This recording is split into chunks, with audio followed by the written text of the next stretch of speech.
Still playing the drums here, and Happy New Year, everybody. This is our first show of 2023. My name is Mike Flanagan, and welcome to the Sport of Bowling Show.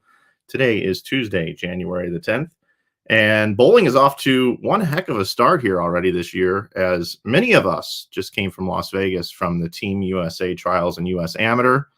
And also, if you were tuned into Bowl TV, which is what a lot of my responsibilities are with the USBC, you would have also seen some great competition from over at South Point at the PBA 50 RPI. Congratulations to Troy Lent for taking that one home, as well as the regular RPI for the PBA Tour, where we saw Patrick Dombrowski win that one. And all the competition is archived on Bowl TV. And if you are not subscribed to Bowl TV, well, there's a lot of competition still left. You should get over there and subscribe. Also, shout out to Emil Williams Jr., who's also streaming a collegiate bowling event over there as well. And on today's show, we're going to recap team trials. So we're really looking forward to that. We've got Brandon Bohn going to join us here in just a moment. Also, we wanted to have Jillian Martin on, but of course, she is competing in the Storman Collegiate event out there in Las Vegas, so she couldn't join us. So I taped an interview with her last night. I think you're going to enjoy that one. I want to welcome everybody into today's show. And then at the end of the show, I'll bring Jason Thomas in, who covered the entire team trials event, anchoring the Bowl TV coverage with Craig Elliott and Emil Williams Jr. So we're looking forward to today's show. Hopefully you're having a great new year. So let's go ahead and bring in our first guest. He is the men's amateur champion for this year, and he just made Team USA, the adult team, for the first time ever, and second time on Team USA, the junior Team USA. Let's bring in from Mount Mercy University in his dorm room, Brandon Bohn. Morning, Mike. How you doing? Morning, Brandon. So before we get started, you got to take me around this dorm room. What is all that on the wall? Is that a World Series of Bowling masking unit? There's not a whole lot going on, but we do have a World Series mask unit. Kind of just fell over there, so I'll have to retape it when we get done here. We have a TV, and then just not a whole lot. But we got a little going on. So. And is that a single room, or it's a double? So who's your roommate? My roommate is Tommy Burns. Oh, okay. How's that going for you this year? It's going good. Yeah, I'm having a good time. So we'll see where the next few weeks takes us in our second semester. So I'm looking forward to it. I think you might want to get a diffuser on that light up there. Yeah, we might want to do something about that, but I'll send you some decorations. I'll help you out there. I forget what it's like to be in college in a dorm room. It's a lonely place, isn't it? Yeah, we can turn it off, and then it doesn't look very good. But yeah, you got to get those curtains cleaned up too back there. Yeah, the normal brown just ain't cutting it. We're gonna work on that. So before I get fired, we should probably get into the nuts and bolts of today's show, buddy. You and I have a great relationship, and I appreciate you always giving me all of your time and access, especially here today, to share with the world your experiences at team trials here this year. So, your family couldn't really have had a better 2022, right? I mean, with Dad winning the PBA 50 Player of the Year, and with the junior gold accolades and all the other finishes that we don't even talk about, going into 2023 was going to be a tough one to up, so to speak, but you guys are off and rolling here with your performance at team trials. So take us through, let us know kind of what your thoughts were going into the week, and then kind of what happened and developed throughout the week for you. Yeah. So in the last few months, I've had a pretty stellar few weeks, I would say, with the college season and going home. I actually took a trip over to Malaysia. And I didn't bowl the greatest, but I bowled okay. The week leading up to team trials was a little bit of a struggle. I bowled on the long pattern nonstop. I couldn't find a way to get my ball to go through the pins, throwing it slow. And I was struggling. And at one point in time, I kind of questioned even going out to Vegas. But I had a long talk with my dad literally the morning of, and I found some time to work with him. And that was the biggest key to my success this weekend, or this past week, was just working with my dad and staying calm, cool, and collective, sticking with the process, and don't overanalyze anything. And the only time I really panicked was the last day after 3 games, and I settled down. I had a little conversation with AJ Johnson as I was bowling with him on the pair, and the next game I had the front nine. So we changed balls, changed the game plan, and just had a little conversation, and that's all it took. And I steamrolled from there. Bowled JJ in the first match and on the same pattern, and was able to come away with the win against Amateur Belmo, as I call him. He's the man of all tricks.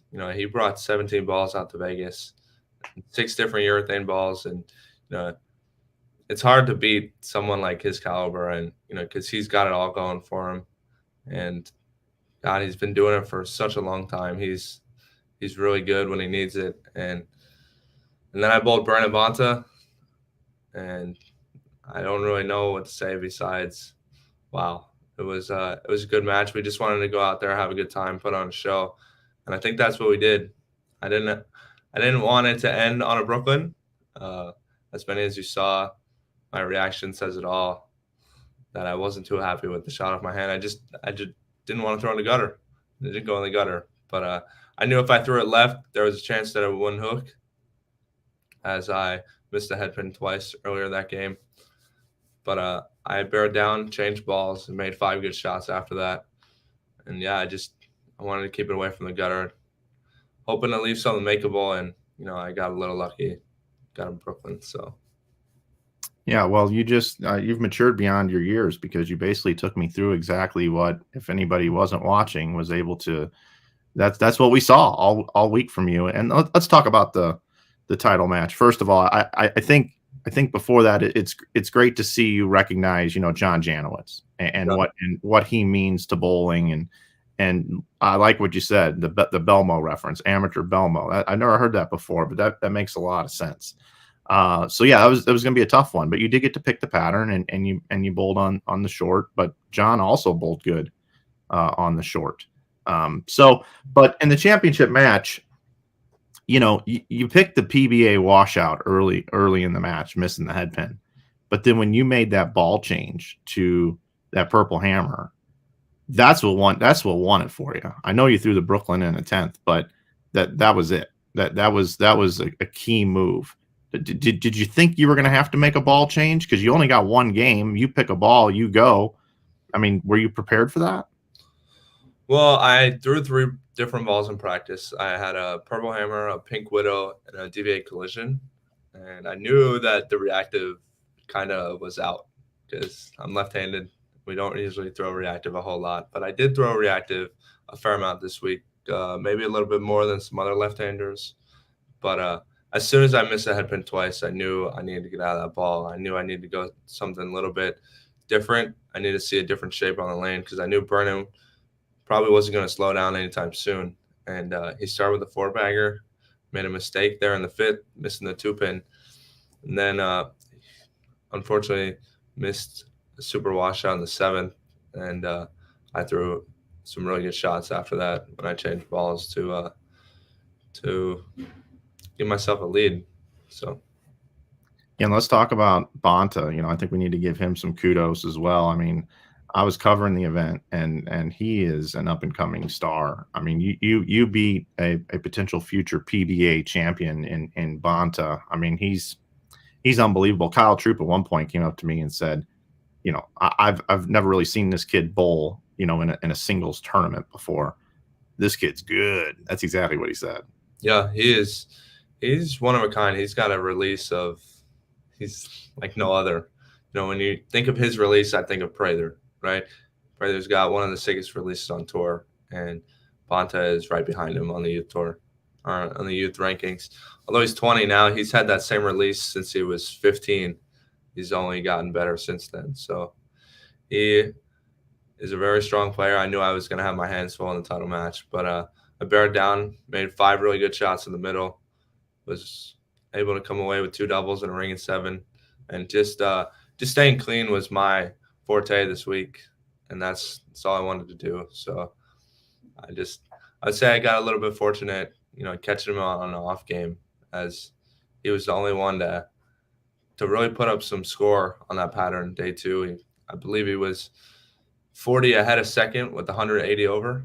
So he absolutely crushed that pattern, knowing it was pretty flat. So yeah, for sure. Hey, you touched on this a little bit here, but obviously you're a left-handed player, and I think over the years we've seen on the PBA tour, some really talented lefties. We've seen a core group of them, and then we have lulls. We have times that there's not that many left-handers out on the tour. But I was looking at the Team USA trials, standings, and Matt Russo makes the team. Jacob Buttriff makes the team. And now you, for the first time, makes the team. We've got three super solid lefties on Team USA on the adult team right now. And we haven't even mentioned two guys that didn't make the team, which is Spencer Robarge and Anthony Nyer. What's it like? What do you think of the lefty stable right now coming up through youth? This is a very competitive time for you lefties. Yeah, for sure. I mean, Jacob, I'll start with Jacob. He's one of a kind, right? There is no lefty that can do anything with the bowling ball like he can. He just has that unique ball roll, the unique release, the double jointed in his wrist, and whatever else he's got. And then you got Matt, who's just a normal two-hander, puts his thumb in it. And I mean, I look at Matt like a brother to me. He's been there. He's been in my corner since I could probably walk. Him growing up at the same bowling center that I did, we actually partnered with his family in building a training center. So knowing him and getting to know him, he's like a brother to me. And sharing the lanes with him, it was pretty sweet this week. And then you got Spencer Robarge, who is an absolute phenom on the lanes. He's the next up and coming, I think, left-hander to take the lanes on the tour. He can do it all. I mean, he can throw it hard. He can throw it soft. His A game is throw urethane, but you give him some room with reactive, and he's got it going. I mean, I think he's averaging 250 at home on a house shot. I mean, it's a house shot, but it still takes a lot of game to throw that many strikes in a row. And then you got Anthony, another person I look at like a brother to me. He can do a lot of things with the bowling ball too, and when he can throw it really, really hard, like day 5, and you watched.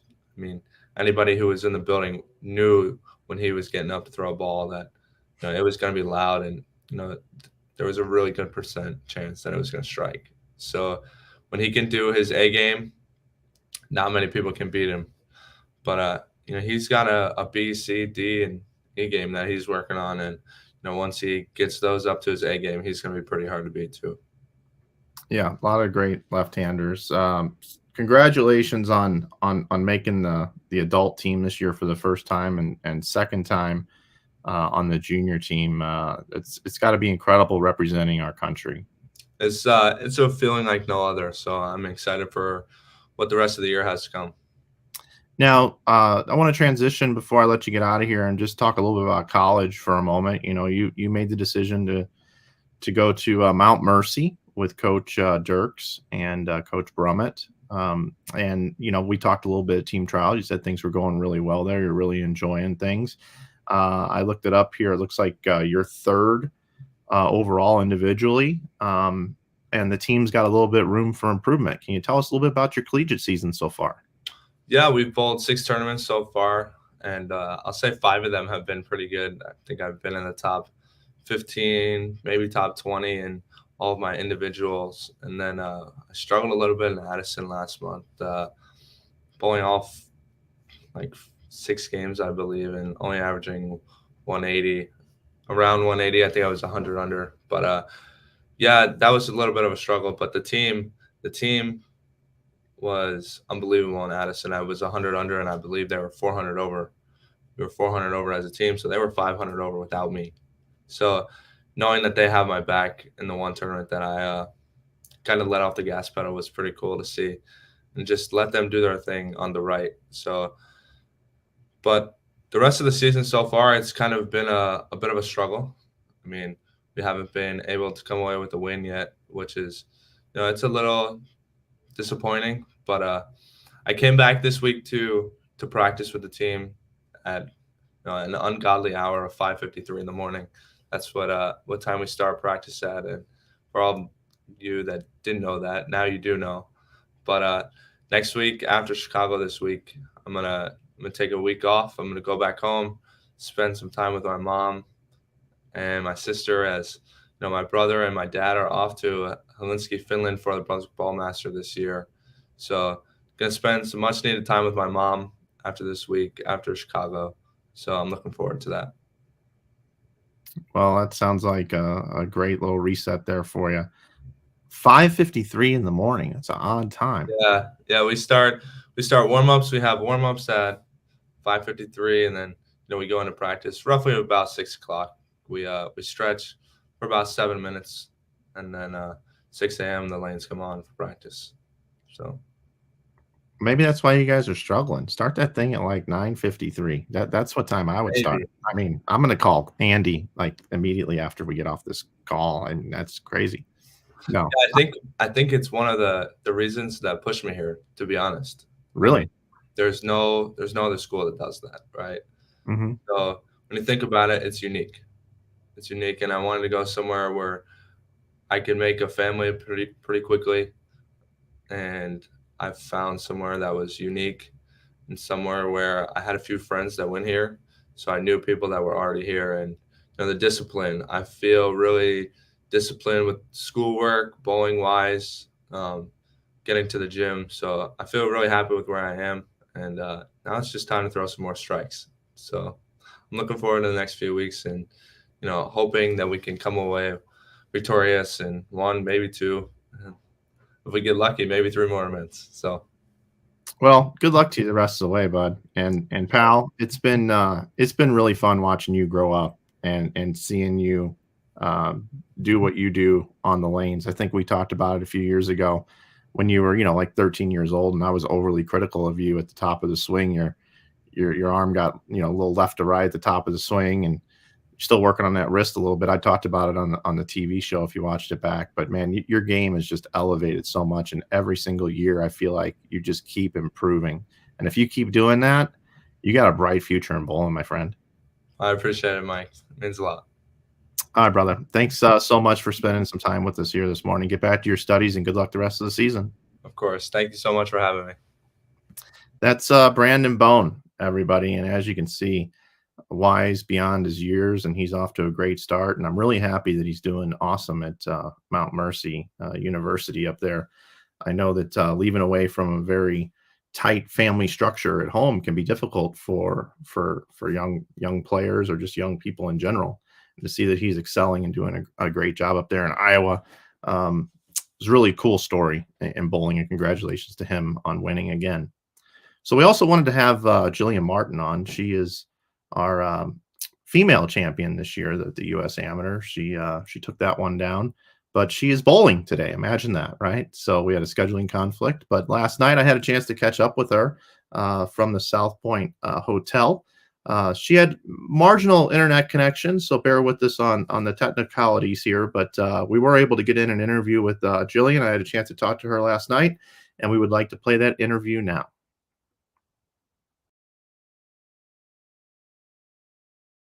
Joining me now on the Sport of Bowling show is none other than our Team USA Team Trials champion in the women's division, Jillian Martin. How are you, Jillian? I'm good. How are you?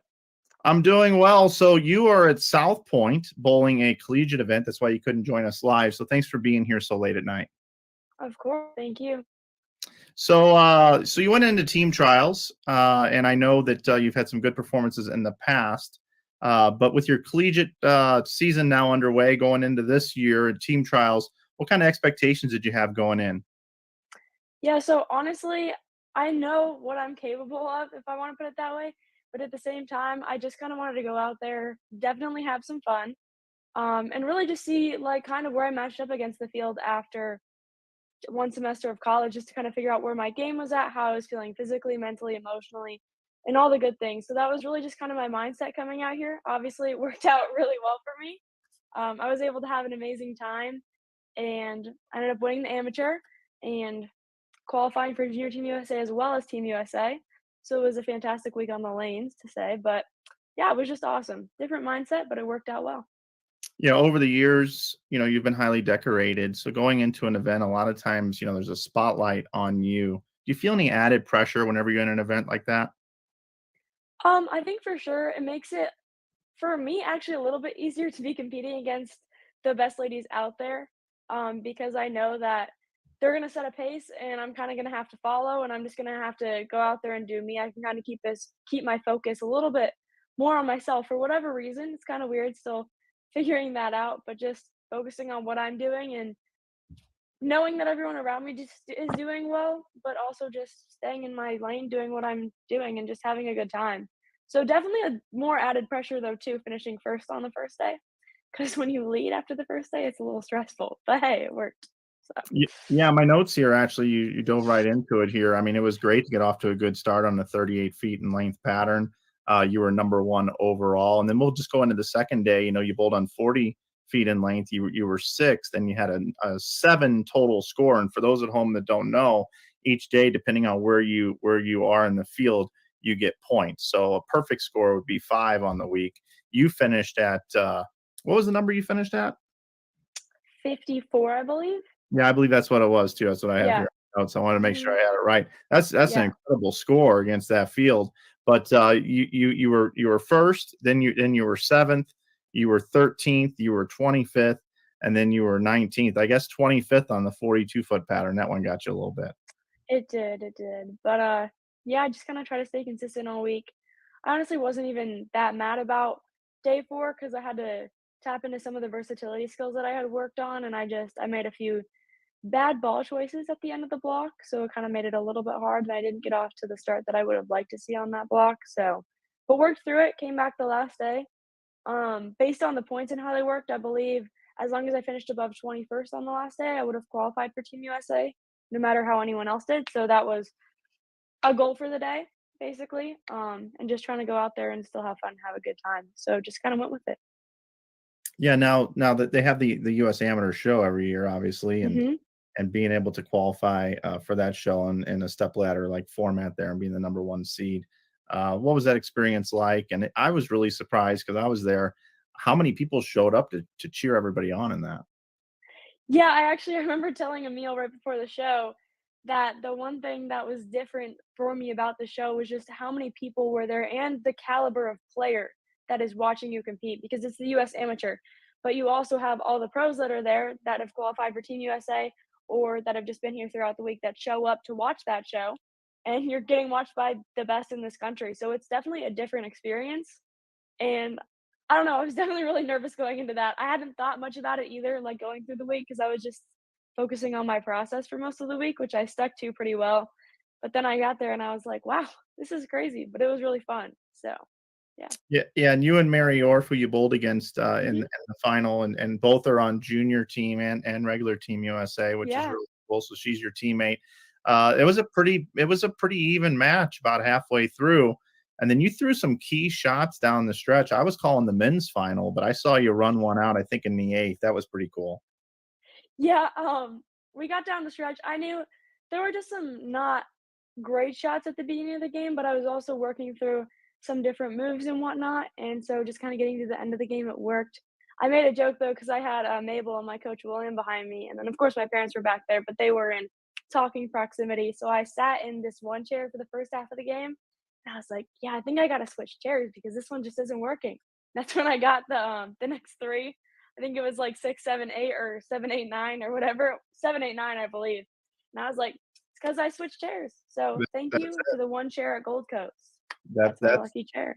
that's the answer there. What pattern did you choose? I was calling the men's final, so I wasn't over I there. chose day 1. You did the So, 38 feet in length. yeah, I did. Yeah, that was smart on your part, by the way. I was gonna ask that Mhm. question. Okay. Yeah, I just kinda went with it. It played a little bit different than it did. I couldn't get the ball to slow down as well as I could, in day 1, obviously, though, with all the bowling that's been done this week, so subtle changes, but it still worked out in my favor, so no complaints. Okay, before I let you get out of here, I gotta talk a little bit about this collegiate competition this year. This is your first year, in college. You went from Stowe, Ohio, and made the trip over to Nebraska Lincoln. How are you enjoying the campus and your studies? It's been nice, so I'm definitely enjoying it out there. Incredibly grateful for the community to have out there and all the people, as well as my teammates and coaches out there.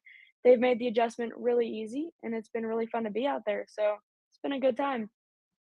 And in the NCAA collegiate rankings, you guys are currently 4th. And right now, I feel like women's collegiate NCAA bowling is there's a lot of parity in it. There's a lot of stacked teams right now. How is your team doing against the field? I know you're 4th, but how do you guys feel right now? Yeah, I mean, obviously, I think we'd like to be better, but we're just going out there having fun, doing what we can do, making good shots, and working on our execution, and just figuring out what we need to do to continue to progress through the season, and what will allow us to finish up the season the way we would like to see it. So, yeah. I was looking at the individual averages, and I see that you're averaging 216.2 as a freshman. That's a pretty solid average out there because you guys don't bowl on China, that's for sure. Yeah, no, I'm just kinda doing me, it helps, it's nice to have a team behind me, just getting to kinda talk with them, joke while I'm bowling, just have go up there, have a good time. So, I don't know, just sticking to the same process, doing what I do, and just it's been nice to be with them. So, yeah. And then I guess the last question for you is obviously the goal is to win an NCAA championship this year, but will we be seeing you in any solo events the rest of the year, whether on the PWBA tour by chance? Yeah, so we're obviously still trying to figure out that schedule with all the different things that I'll be doing this summer, as well as finishing up the end of school. So I'm definitely going to think about it and figure out what I can and can't bowl, and we'll just see what happens. So looking forward to that though. All right. Well, cool. Well, thanks for joining me so late here tonight. I'm sure you're going to want to get some sleep. Good luck at the Storm and Blue and White Vegas Classic out there. Hopefully, you guys can take that one down. And again, thanks so much, and appreciated seeing you and your mom and dad at team trials. Of course, thank you. All right. So there you have it. There was my interview last night with Jillian Martin. I want to thank her again for taking a little bit of time to spend with me after a long day of competing out on the lane. So those were the two big stories, the two big champs at the team trials, but there were a lot of other stories that took place as well. So at this point in time, I'd like to bring in from the USBC studios in Arlington, my main man, as they say in Rain Man, Jason Thomas. Hey, Jason. Hello, Mike. How are you today? I'm doing great, man. We're having a great show. Talking to those two young athletes. The future of bowling is bright. Yeah, no, it wasn't just the two of them, but I will say one thing right at the top. It felt very inevitable that Brandon and Jillian were eventually going to accomplish this. But let me tell you something. It's never that easy to win something like this. And the reason those two are great is they don't take it for granted that they're just going to keep winning. They keep working on their games. They keep getting better. And even though it did feel a little inevitable for us covering the event that they would eventually win and that they would win, it's a huge accomplishment for both of them. And kudos to them for putting in the work. Yeah, absolutely. So you were anchoring the coverage there. You were there for setup all the way through the very end, the teardown. What were some of the things that stood out to you that maybe some of the folks didn't get a chance to see if they were working or they were just too busy or didn't have a chance to watch any of the competition? Yeah, I mean, a lot. There's 63 athletes that made these 4 teams. You know, you have the adult teams, men and women, and the junior teams, men and women, and so it's a lot of folks that make the team. There's 325 some odd players who competed in the event. So it's a big group that come out and try out for this. And, obviously a small fraction of that ends up making the team, but a lot of big storylines. I do want to take a minute to talk about Brandon Bohn. He had an incredible week. As somebody who grew up as a youth bowler, being a second banana to Robert Smith, who won the U.S. Amateur at the age of 19. I can certainly sympathize with Brandon. He's been a great youth player for a long time, but I feel like he's been in the shadow of Spencer Robarge and some others. And so I was really happy to see him kind of have his stepping out party here at Team USA trials. And, people like Kyle Troop saying, this kid's got some game. It's got to be just music to his ears. And I look forward to seeing, how this kind of propels him on his own in his future competition, because I do really feel like he's the real deal. And he proved it this week at team trials. So I definitely want to say that. But yeah, a lot of surprises, a lot of interesting things happened. To me, I was very excited to see kind of this coming of the lefties You know, 15 years ago, I thought lefties might go extinct in bowling, especially on the men's side. And so to see all the great lefties out there, it's encouraging. It's nice to see that we're going to have really good lefties in bowling for a long time to come. So that was a great thing. Plahowski extended her record on Team USA. She didn't have her best week, but you know, you need to have a good lefty on the team, and she's been so good for so long. It was nice to see her make the team. As somebody who's going to be turning 50 this year, it was incredibly great and inspiring to see John Janowitz make the team again. He finished 5th overall, had another outstanding performance, and it means the world to him to make the team. But man, it's just that last night when they picked that team. It's just one of the best nights of the year because it means so much to these athletes. So it was a great event to be a part of once again. Yeah, absolutely. I think, you know, one of the things for me that I really wasn't prepared for, but once I got in the heat of the moment was pretty special. And I know it really touched Craig Elliott pretty close as well, was the para event when we had the para athletes bowl with some Team USA members and all the coaches from Team USA. That was a really special event. And I know it touched a lot of people. What did you get from that one?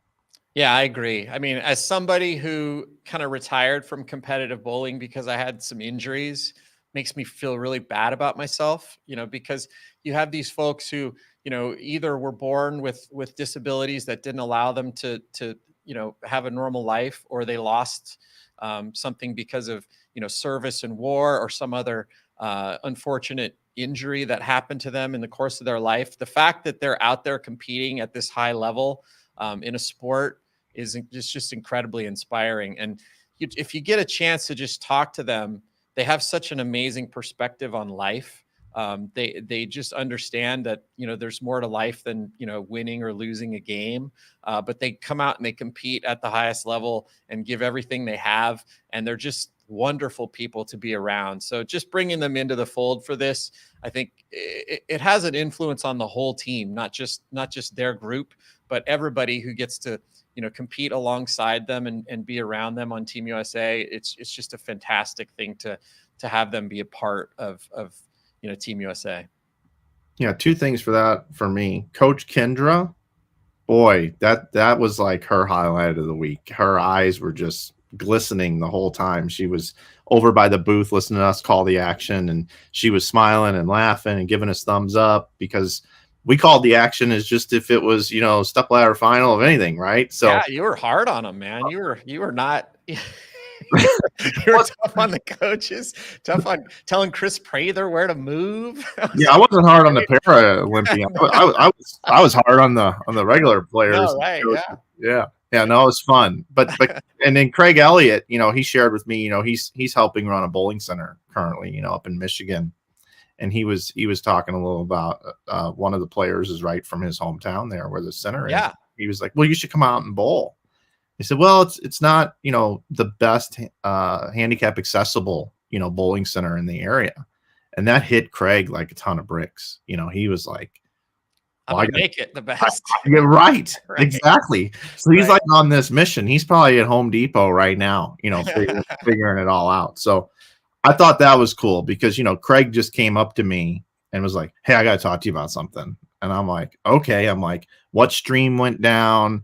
Well, you know, what computer gave us a hard time? And no, he wanted to tell me this whole story. So that's just one instance of an impact that event had on somewhere. And I can't imagine all the impacts that event had. Yeah, absolutely. It's just a fantastic event, and it kicks off our whole year for us. You know, the schedule that we have now with Bowl TV kind of integrated into one, more than 100 events this year. This was just the start of a really great year of coverage on Bowl TV and you know, in general on our social channels, our websites, and all of the above. So it was a fantastic way to start the year. Yeah, it really was. And I think the one other takeaway from me from team trials is the amount of PBA and PWBA players that shoe up and bowl, and that not only shoe up and bowl, but they come back to watch the step ladder. They come back to watch the para event. They come back to watch the other squads bowl and the other the other division. So I think that speaks volumes to what that event means. Yeah, I think probably the one story I'd pull out of that, Mike, is Chris Prather. Chris Prather does not need to bowl team trials. He will probably get picked for Team USA based on his performance throughout the year. He's a great teammate, but he comes out and bowls this event. He came out and bowled 180, 129 his first 2 games of the tournament. And he could have very easily just folded it up and said, you know what? I'm just going to tank it. I don't really care at this point. I'll probably get picked. Maybe I won't get picked. Who cares? But you know what? He sucked it up. He pulled himself out of the hole after that first day, ended up finishing 10th overall and had some really great days after that. And he ended up getting picked for the team, as he should. And I think it was as much because of the way he handled that terrible start and just not ever giving up as the reason why he got picked, rather than just the fact that he's a great player on the PBA tour. And that kind of showed what it means to, those players at the professional level, that you come out, you don't tank it. You don't give up at any point, and you run all the way to the finish line. And I think Chris Prather deserves a lot of credit for bouncing back in the tournament after just a horrendous start that he had the first 2 games. Couldn't have said it better myself. This has been a great show, JT. We've got a lot coming up on Bowl TV. What events can the folks look forward to seeing over the next couple of weeks and through the end of the month? Yeah, I mean, the big one coming up at the end of this month is the U.S. Open. So I know everybody's gearing up for that, but we got a lot of great events even before that. We've got coming up this weekend, the event that Brandon said he would be at, which is the Kegel ISBPA Midwest Collegiate Classic. That's going to take place in Addison. We've got our first PWBA regional event. So our PWBA schedule kicks off in Dallas on January 21st.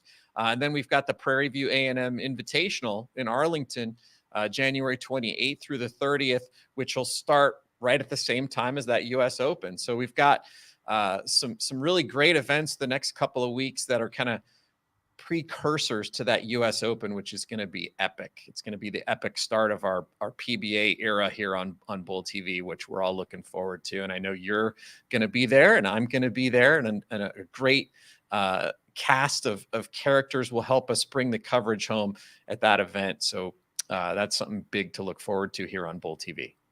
I agree, 100%, brother. Well, I'll tell you what, this has been a great show. Kudos to you and the team running things there at the Gold Coast. It was great to come in and be part of that event in the second half of it.